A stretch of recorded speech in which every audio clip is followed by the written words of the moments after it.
Isa sa mga epektibong paraan para mapanatiling malusog ang mga manok ay ang pagbibigay ng tamang nutrisyon sa kanila.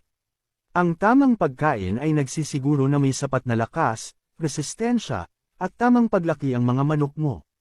Una, siguraduhin na may balanseng halo ng protina, carbohydrates, vitamins, at minerals sa kanilang pagkain.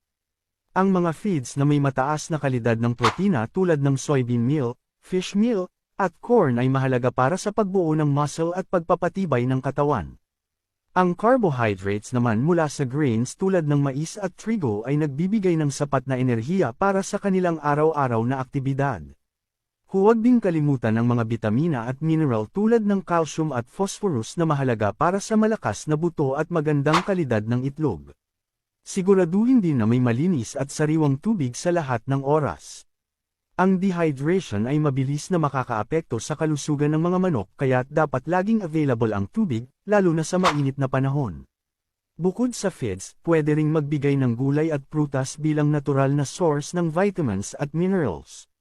Ang dahon ng malunggay, kangkong, at prutas tulad ng papaya ay magandang pampalakas ng resistensya. Para maiwasan ang sobrang pagkain o kulang na nutrisyon, sundin ang tamang feeding schedule. Magpakain sa tamang oras, 2 beses sa isang araw, at siguraduhin na hindi